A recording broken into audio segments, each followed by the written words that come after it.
440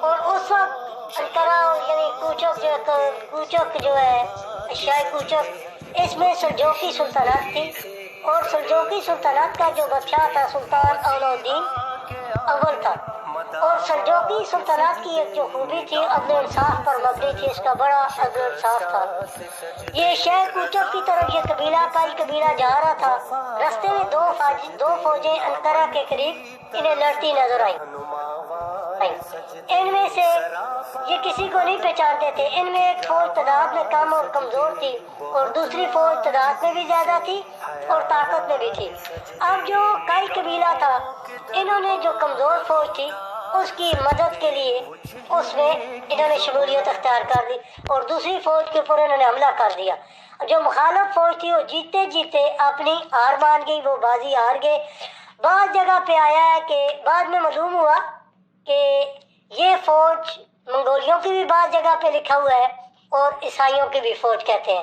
ان دو میں سے یہ اب اختلاف ہے، کسی ایک کی فوج تھی، اور فوج کا جس میں ساتھ دیا ارطغرل غازی نے، وہ بعد میں ان کو معلوم ہوا یہ سلجوقی علاؤالدین کی فوج تھی۔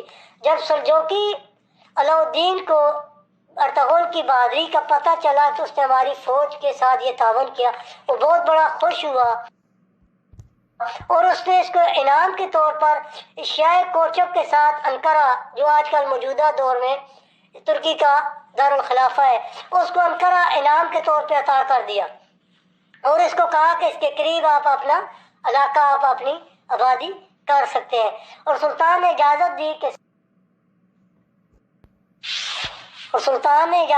کہ ساتھ کے ساتھ جتنے علاقے ہیں ان کو فتح کریں اور سلطنت کو وسیع کریں۔ ارطغرل غازی نے سوغوت کو بھی فتح کر لیا۔ اس فتح کے بعد بہت سارے ترک قبیلوں نے ارطغرل کو اپنا سردار مانا اور اس کے ہاتھ پہ بیعت کرتے گئے، اس کے ساتھ آ کر کے شمولیت کرتے گئے، اور دور دراز علاقوں میں گرد و نواح میں ارطغرل غازی کا سکہ جمنے لگا۔ سلجوقی حکومت نے اپنے آپ کو منگولیوں سے بچانے کے لیے ارطغرل غازی کو مزید انعامات دیے، اور ارطغرل غازی نے پنی شہر اور بروسا کے درمیان سلجوقی کے نیب کے طور پر تتاریوں کو بہت بڑی شکست دی، اور یہ بھی ارطغرل غازی کی ملکیت میں سلطان نے دے دیا۔ اشیائے اوچک سے بروسا تک تمام علاقے کا نام سلجوقی بادشاہ جو علاؤالدین تھا اس نے سلطانوی رکھا۔ یہ سارا رقبہ ارطغرل کے قبضے میں آ گیا۔ ارطغرل غازی نے اس تمام علاقے میں اپنا سکہ جما لیا۔ شکریہ پپو صاحب، یہ تو آپ نے بہت اچھی انفارمیشن دی اس کی میدانی جنگی، اور اس نے جو حکمت عملی باہر کی دنیا میں اپنائی۔ اب آپ اس کی ذاتی زندگی، مطلب کہ اس نے شادی کدھر سے کی، اس کے کتنے بچے تھے، اور اس کے بچوں کے کارناموں کے بارے میں اگر آپ تھوڑا سا بتا دیں تو بہت ہی اچھا ہوگا ہمارے ناظرین کے لیے۔ دیکھیں، ارطغرل غازی کی جو شادی ہے وہ ایک علیمہ خاتون نامی عورت تھی، سلجوقی شہزادے غیاث الدین ثانی کی بیٹی تھی، اس سے شادی ہوئی، اور اس کے 3 بیٹے تھے۔ سب سے بڑے بیٹے کا نام گندوز، دوسرے بیٹے کا نام سابجے، اور جو سب سے چھوٹا بیٹا تھا اس کا نام عثمان تھا۔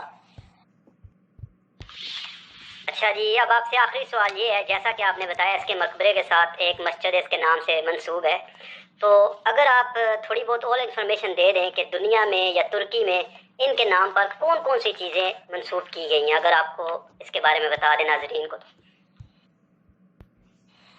ارطغرل غازی کے مقبرے کے ساتھ ایک مسجد ہے، اور اس کو بھی مسجد ارطغرل کہا جاتا ہے، اور 1998 میں ترکی کی حکومت نے ترکمانستان میں ایک بہت بڑی عالیشان مسجد بنائی، ترکمانستان کے ساتھ اپنے برادرانہ تعلقات کے بیس پہ، اور اس مسجد کا بھی نام انہوں نے ارطغرل غازی مسجد رکھا ہوا ہے۔ 1998 میں بہت بڑی مسجد ترکمانستان میں ہے، اور ترکی کے اندر بھی 19ویں صدی 20ویں صدی میں استنبول اور اسبغات میں مختلف جگہوں پہ ارطغرل غازی کے نام کی مساجد تعمیر کی گئی ہیں۔ شکریہ پپو بھائی، آپ نے بہت اچھی انفارمیشن دی، تو نیکسٹ ٹائم بھی ہم آپ کا ویٹ کریں گے اپنے شو میں اور معلومات لینے کے لیے۔ کوئی بات نہیں۔ جیسا کہ ناظرین آپ نے سنی ارطغرل کی زندگی کے بارے میں، انہوں نے کون کون سے کارنامے انجام دیے، اسی طرح اگلے شو میں ہم آپ کو ارطغرل کے بیٹے عثمان غازی کی فتوحات اور اس کی دنیا میں اس نے جو جو کارنامے انجام دیے وہ آپ کو اس کے بارے میں بتائیں گے. تو دیکھنا مت بھولیے گا. Next time. Till then bye. اللہ حافظ. Thanks for watching. Stay tuned with us for the next episode, part 2.